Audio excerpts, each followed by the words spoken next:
Surgery ಎಲ್ಲ ಆದ್ಮೇಲೆ ಈ ತರ ಪಿನ್ ಕಿತ್ಬೇಕಾದ್ರೆ ಸ್ಟಿಚ್ ಬಿಚ್ಚಬೇಕಾದ್ರೆ ಹೆದರ್ಕೊಳ್ಳೋದಲ್ಲ, ಅದನ್ನ ನೋಡ್ಬೇಕು. ಯಾಕಂದ್ರೆ ನಮ್ ಕಾಯ ಎಷ್ಟು ವಾಸಿ ಆಗಿದೆ ಅಂತ ನೋಡ್ತಾ ಇದ್ರೆ ಫುಲ್ ಖುಷಿ ಆಗುತ್ತೆ. ಆ ನೋವು ನಮ್ಮನ್ನ ಇನ್ನೂ ಸ್ಟ್ರಾಂಗ್ ಆಗಿ ಮಾಡುತ್ತೆ. ಇವತ್ತು ಡಬಲ್ ಗುಡ್ ನ್ಯೂಸ್ ನ ಕೊಡ್ತೀನಿ, ಕೇಳಿಸ್ಕೊಳ್ಳಿ. ಬೆಳಗ್ಗೆನೆ ಎದ್ದು ನಮ್ಮ ಅಮ್ಮಂದು ಪಿಂಕ್ ನೈಟಿನ ಹಾಕೊಂಡು ರೆಡಿ ಆದೆ. ಬ್ರೇಕ್ಫಾಸ್ಟ್ ಇಂಡಿಯಾ ಇಂದ ಮಂಡ್ಯ ತನಕ ಫೇಮಸ್ ಆಗಿರೋ ರಾಗಿ ಮುದ್ದೆ ಸೊಪ್ಸಾರ್ನ ತಿನ್ಕೊಂಡು ಸ್ಟ್ರಾಂಗ್ ಆಗಿ ರೆಡಿ ಆದೆ. ಹೊರಡಕ್ಕಿಂತ ಮುಂಚೆ ನನ್ ಮಕ್ಳದು ಆಶೀರ್ವಾದ ತಗೊಂತೀನಿ. ಯಾಕಂದ್ರೆ ಇವರು ಮೂಕ ಪ್ರಾಣಿಗಳು, ನನ್ಗೆ ದೇವ್ರಿದ್ದಂಗೆ. ಆಸ್ಪತ್ರೆಗೆ ಹೋಗಿದ ತಕ್ಷಣ 4,500 ಬಿಲ್ ನ ಮಾಡಿ ನಾವು ವೇಟ್ ಮಾಡ್ತಿದ್ವಿ. ಏನಕ್ಕಂದ್ರೆ ನಾನು ತೊಳ್ಕೊಳಕ ತಿರುಗ್ತಾ ಇಲ್ವಲ್ಲ, ನರ ಬಿದೋಗದ ಅಂತ ಇವತ್ತು ಟೆಸ್ಟ್ ಬರ್ಕೊಟ್ಟಿದ್ರು. ನರ ಟೆಸ್ಟ್ಗೆ ಆಯ್ತು ಅನ್ಬಿಟ್ಟು ನರ ಟೆಸ್ಟ್ ಹೋದೆ. ಇದು ಎಂತ ಟೆಸ್ಟ್ ಗೊತ್ತಾ? ಶಾಕ್ ಟ್ರೀಟ್ಮೆಂಟ್ ಗುರುವೇ. ಒಂದೊಂದು ನರಕ್ಕೂ ಶಾಕ್ ಟ್ರೀಟ್ಮೆಂಟ್ ಕೊಟ್ಟು ನರ ಅದ ಸತ್ತೋಗದ ಅಂತ ಟೆಸ್ಟ್ ಮಾಡ್ತಾರೆ. ಪುಣ್ಯಕ್ಕೆ ನಂದು ನರ ಎಲ್ಲ ಸ್ಟ್ರಾಂಗ್ ಆಗಿತ್ತು, ನರ ದೌರ್ಬಲ್ಯ ಆಗಿಲ್ವಂತೆ.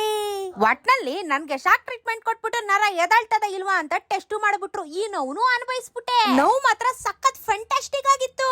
ನಾವು ನಮ್ ನೋವೇ ತುಂಬಾ ದೊಡ್ಡದು, ಯಪ್ಪ ಯಾಕಪ್ಪ ಹಿಂಗಾಯ್ತು ಅಂತ ಅನ್ಕೋತಿರ್ತೀವಿ. ಆದ್ರೆ ಆಸ್ಪತ್ರೆಗೆ ಹೋದಾಗ ಎಷ್ಟು ಜನ ಪೇಷಂಟ್ಸ್ ಗಳು ಕೂತಿರ್ತಾರೆ ಅಂದ್ರೆ ಯಾರ್ಯಾರು ಯಾವ ತರನೋ ಪೇನ ಅನುಭವಿಸ್ತಾ ಇರ್ತಾರಲ್ವಾ, ತುಂಬಾ ಬೇಜಾರಾಗುತ್ತೆ.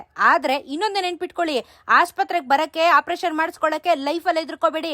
2 ದಿನದ ನೋವು, 3ನೇ ದಿನ ರಿಕವರಿ ಆದಾಗ ಅಷ್ಟೇ ಸಂತೋಷ ಆಗುತ್ತೆ. ತುಂಬಾ ಧೈರ್ಯವಾಗಿರ್ಬೇಕು. ನೋಡಕ್ಕೆ ಭಯ ಆಗ್ತಿತ್ತು. ವೆರಿ ಗುಡ್ ಡಾಕ್ಟರ್ ಕೈವಾಡ. ನಿಜವಾಗ್ಲೂ ಎಲ್ಲ ಸ್ಟಾಫ್ ಆಗಲಿ ಡಾಕ್ಟರ್ ಆಗಲಿ ತುಂಬ ಚೆನ್ನಾಗಿ ಮಾಡಿದಾರಪ್ಪ ಟ್ರೀಟ್ಮೆಂಟ್. ಇನ್ನು ನನ್ನ ಲೆಗ್ ಮ್ಯಾಟ್ರು ಸ್ಟಾಪ್ಲರ್ ಹೊಡೆದಿದ್ದಾರಲ್ಲ, ಎಲ್ಲ ರಿಮೂವ್ ಮಾಡಿ ಕ್ಲೀನ್ ಆಗಿ ಎಲ್ಲ ಕ್ಲೀನ್ ಮಾಡಿ ಇವತ್ತು ನನಗೆ ಸೂಪರ್ ಆಗಿ ಹೀಲ್ ಆಗಿದೆ ಅಂತ ಸಣ್ಣದಾಗಿ ಬ್ಯಾಂಡೇಜ್ ಮಾಡಿ, ಇನ್ನು 10 ದಿನ ಆದ್ಮೇಲೆ ಜಾನ್ಸನ್ ಬೇಬಿ ಸೋಪ್ ಹಾಕಿ ಕಾಲ್ನ ತೊಳ್ಕೊಂಡು ಬನ್ನಿ ಅಂತ ಹೇಳಿದ್ರು. ನೆಕ್ಸ್ಟ್ ನಂದು ಲೊಡ್ಡೆ ಕೈ ತಿರುಗ್ತಿರ್ಲಿಲ್ವಲ್ಲ, ಇದಕ್ಕೆ ಡಾಕ್ಟರ್ ಏನ್ ಹೇಳಿದ್ರು ಗೊತ್ತಾ?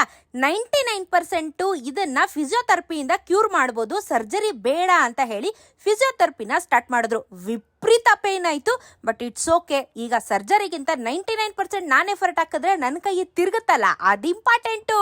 ಏನೇನೋ ನಾವು ಅನುಭವಿಸ್ಬಿಟ್ಟಿದ್ದೀನಂತೆ. ಊಟಕ್ಕೆ ಬಂದಿರೋ ಉಪ್ಪಿನಕಾಯಿ ಅನ್ಕೊಂಡು ನೆಕ್ಕೊಂಡು ಈ ನೋವು ಅನುಭವಿಸ್ಬಿಟ್ಟು ಜೈ ಅನ್ಬಿಡ್ತೀನಿ. ನಾನು ಇವತ್ತು 2 ಗುಡ್ ನ್ಯೂಸ್. ಒಂದು, ಕೈಗೆ ಏನು ತೊಂದರೆ ಆಗಿಲ್ಲ, ರಿಕವರಿ ಆಗುತ್ತೆ. ಕಾಲಂತೂ ಸೂಪರ್ ಆಗಿ ರಿಕವರಿ ಆಗಿದೆ. ಒಟ್ನಲ್ಲಿ ಬಿಲ್ ಮಾತ್ರ 15,500 ಆಯ್ತು. ಇಟ್ಸ್ ಓಕೆ, ಆಮೇಲೆ ನೋಡ್ಕೊಳ್ಳೋಣ. ಹುಷಾರಾದ್ರೆ ಸಾಕು.